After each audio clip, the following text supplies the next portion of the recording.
Bonjour, aujourd'hui je vais vous parler de l'horaire au secondaire, un horaire sur 9 jours. Je vais commencer par vous présenter sur l'horaire, dans l'entête, toutes les informations importantes qui s'y trouvent. Évidemment, vous avez votre nom de famille, prénom, savoir que c'est bien votre horaire. Vous avez votre numéro de fiche qui est votre numéro qui vous représente, que vous avez besoin d'utiliser parfois, surtout pour vous inscrire à des activités ou à chaque fois que vous avez à vous identifier, qui est le même numéro ici que vous allez retrouver en bas du code barre, c'est votre numéro de fiche. Code barre qui est très important.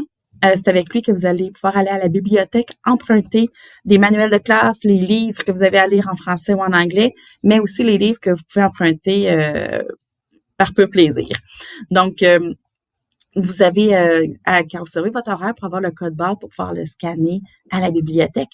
Donc, c'est pour ça que je vous conseille fortement de laisser cet horaire-là dans la pochette plastique de votre agenda. Autre information, donc ici intéressante, donc ici c'est un élève de secondaire 1. Ici, il y a son groupe repère là, que j'ai inventé 112, ça n'existe pas le groupe 12. Donc le 100, c'est pour secondaire 1. Si c'est en secondaire 2, ce serait 200. Et le groupe 12, par exemple. Et vous avez aussi un numéro de casier. Faites attention, vous avez 2 casiers au navigateur. Un grand casier en bas que vous partagez avec un autre élève pour mettre les bottes, les manteaux, les sacs à lunch, etc. Et un petit casier à l'étage. Donc, vous voyez ici, ça, c'est le numéro du petit casier. À l'étage 3 ou 4. Ici, c'est l'étage 3 parce que ça commence par 3. Un petit casier bleu carré pour mettre les cahiers d'exercice, les cartables, tous vos effets scolaires. Donc, comme les cours sont à l'étage 3 et 4, vous avez un petit casier avec vos effets scolaires à l'étage 3 ou 4 selon. Maintenant, comment fonctionne une journée à l'école et un horaire sur 9 jours? Donc, ici, vous avez un horaire pour les jours 1 à 9. Au primaire, c'était de 1 à 5, donc c'est un peu le même fonctionnement. Ça roule après le jour 9, on revient au jour 1. Une journée est composée de 4 périodes de 75 minutes, donc 1h15 chacune des périodes.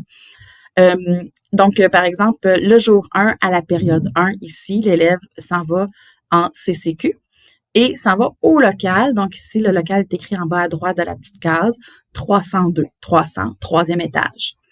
Les cours commencent à 9h30, donc 1h15 plus tard, finissent la première période à 10h45.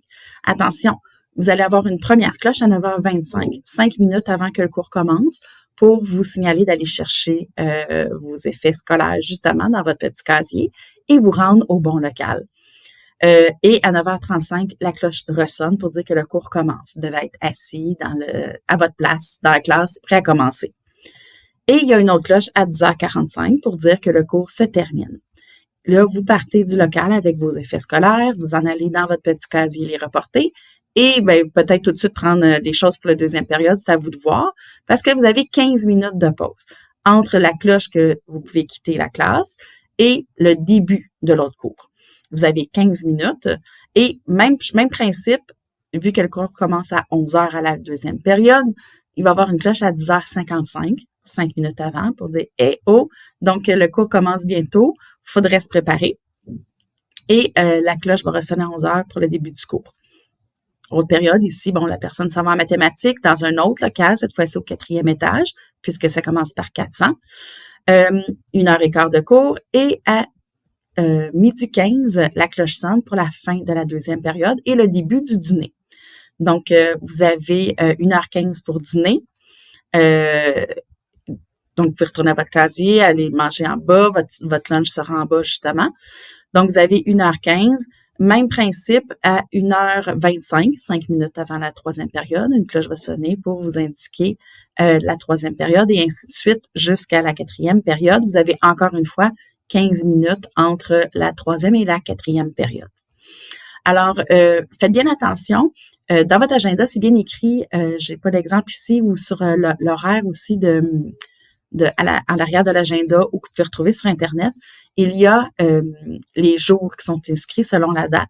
Donc, le jour 1, voici les cours de l'élève et ainsi de suite. Donc, si je me retrouve le jour 7, je sais que je vais commencer en mathématiques au 446, à la deuxième période en sciences au 345 et ainsi de suite. Donc, c'est sur 9 jours.